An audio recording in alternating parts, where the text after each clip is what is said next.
Hello everyone. In this video, we will discuss about the cell death. इससे पहले वाले जो लेक्चर्स थे उसमें हमने स्ट्रक्चर ऑफ सेल, इसके अलावा the structure of cell membrane, nucleus, chromosome, DNA, genes, ये सारी चीजें कवर की थी. इसके अलावा RNA. In this video we will discuss about the cell death, यानी कि हमारी जो सेल की डेथ है वो कितने टाइप की होती हैं और कैसे होती हैं. तो हमारी बॉडी में cell death are of 3 types, यानी कि जितनी भी हमारी सेल डैमेज होती हैं, डेथ होती रहती हैं. जहां तक जैसे अभी मैं बोल रहा हूं तो एक बार बोलने में लगभग 20 से 30 हजार सेल डिस्ट्रॉय होती हैं, एज वेल एज इतनी सेल बनती भी हैं. ये सब कैसे होता है वो हम सभी चीजें देखेंगे. ओके, सो हमने मेनली सेल डेथ को 3 टाइप में क्लासिफाइड किया. The first one is autophagy, second one is apoptosis, and the third one is necrosis. In this video we will cover the autophagy और इन दोनों को हम बाद में देखेंगे. Now start from autophagy. So it is the normal physiological process. एक क्या है? नॉर्मल फिजियोलॉजिकल प्रोसेस है. फिजियोलॉजिकल प्रोसेस तो हम डिस्कस कर चुके हैं कि हमारे बॉडी में जो भी मैकेनिक्स होते हैं ना, केमिकल रिलेटेड, हम उन्हें बोल देते हैं physiological process in the body by which, जिसके द्वारा क्या हो रहा है, सेल डिस्ट्रॉय. यानी कि एक नॉर्मल फिजियोलॉजिकल प्रोसेस है जो कि हमारी बॉडी में हो रही है और जिससे हमारी सेल क्या है, डिस्ट्रॉय हो रही है. नाउ अब हम अगर इस ऑटोफैगी को देखें तो ये 2 वर्ड से मिलकर बना है, because biology is the game of word. So one is auto, second one is phagy. Auto सभी को पता है, सेल जैसे ऑटो होता है, ऑटोमोबाइल.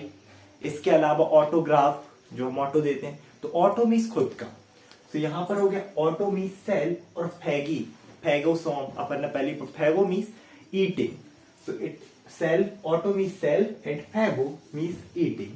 यानी कि एक ऐसी डेथ होगी जिसमें हमारी सेल क्या करेगी, खुद को ही डिस्ट्रॉय कर देगी, खुद को ही ईट कर देगी. Okay, so now that's why हमने इसे एक और नाम दे दिया, ऑटोफैगोसाइटोसिस. यानी कि cytosis, cyto means cell, sis means process और auto means cell and phago means eating. यानी कि सेल ऐसी प्रोसेस जिसमें एक सेल है वो खुद को ही खाकर डिस्ट्रॉय कर रही है.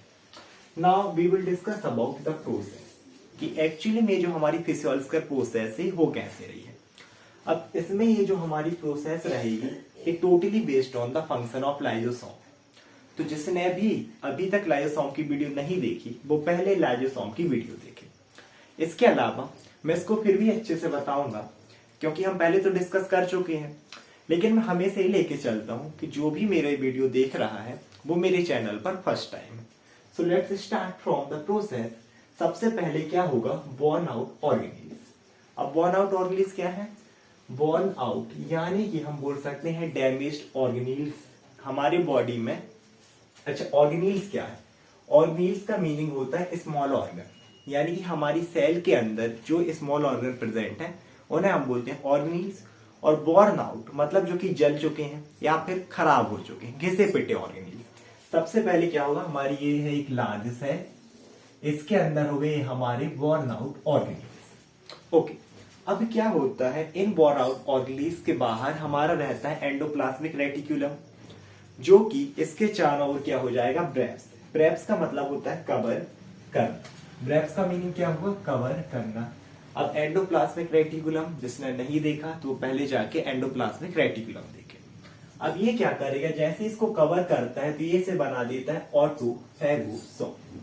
यानी कि हमारे जो घिसे पिटे ऑर्गेनील्स हैं अब वो क्या बन गए, ऑटोफैगोसोम. देन ये जो ऑटोफैगोसोम रहता है it bind with the primary lysosome. किसके साथ बाइंड होगा, प्राइमरी लाइसोसोम के साथ, क्योंकि लाइसोसोम 2 टाइप के होते हैं. और जैसे ये दोनों आपस में बाइंड होते हैं ये क्या बना देते हैं, सेकेंडरी लाइसोसोम. ओके, ऑटोफैगोसोम बना, प्राइमरी लाइसोसोम के साथ बाइंड हुआ, result in formation of secondary lysosome. और हमने वहां देखा था लाइसोसोम में कि जो हमारा सेकेंडरी लाइसोसोम रहता है it contain the hydrolytic enzyme, यानी कि जल अपघटित enzyme. Okay, hydro means water and lytic, lytic means तोड़ना, और एंजाइम जो कि क्या करते हैं, डिग्रेडेशन, इसको बोल सकते हो destruction of born out organelles. और जैसे ही इन ऑर्गेनोइड्स का डिस्ट्रक्शन होगा, ये किसको डिस्ट्रॉय कर देते हैं, they destroy whole the cell, और ये होती है हमारी ऑटोफैगी। प्रोसेस समझ में आई। अब यहां पर देखते हैं कि what is the importance of autophagy. Autophagy की इंपोर्टेंस क्या है कि अब क्या हुआ, हमने देखा कि हमारे ऑर्गेनील्स या सेल है डिस्ट्रॉय हो गई है। सिंपल सी बात है, अगर ये डिस्ट्रॉय हुई है तो अब उसकी डेथ बॉडी रहेगी, क्योंकि सेल तो डेथ हो गई है, बट जो उसकी डेथ बॉडी है वो तो रहेगी, यानी कि वेस्ट प्रोडक्ट। उसके साथ साथ इस कंस्टिट्यूशन में, इसे हम बोलते हैं कंस्टिट्यूएंट, इसमें क्या होता है कि वेस्ट प्रोडक्ट तो रहेंगे, साथ ही साथ कुछ इसेंशियल सब्सटेंस होते हैं, और ये जो सब्सटेंस होते हैं दे आर रीयूज्ड। एक फिर से क्या होते हैं, री मीन्स फिर से, रीस्टार्ट, और यूज्ड जैसे ना, री मतलब फिर से और यूज्ड मतलब फिर से यूज करना, किस लिए, टू फॉर्म न्यू सेल्स। यानी कि अब इसका जो पूरा वेस्ट प्रोडक्ट रहेगा ना, इसमें कुछ इंपोर्टेंट सब्सटेंस भी रहते हैं, वो यूज होते हैं फिर से नई सेल बनाने के लिए, क्योंकि ये तो डैमेज हो गई थी तो फंक्शन प्रॉपर नहीं कर रही थी। अब जो न्यू सेल बनेगी वो फंक्शन अच्छे से परफॉर्म करेगी। तो इसको अगर हम देखें, so it maintain the balance between breakdown of worn out organelles and the formation of new cellular organelles. यानी किस किस में बैलेंस मेंटेन कर रहा, सबसे पहले कि जो वर्न आउट ऑर्गेनील था उसे डिस्ट्रॉय किया, तो ये क्या करेगा, अगर इसने एक ऑर्गेनील्स को डिस्ट्रॉय किया है तो ये हमें एक नया ऑर्गेनील्स, या फिर अगर एक सेल को डिस्ट्रॉय किया तो एक नई सेल बना के देगा।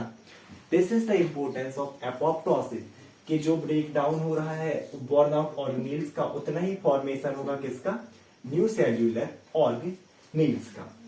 सो this is about the autophagy. I hope आप लोगों को वीडियो समझ में आया होगा। In next video we will discuss about the apoptosis. Thank you so much everyone.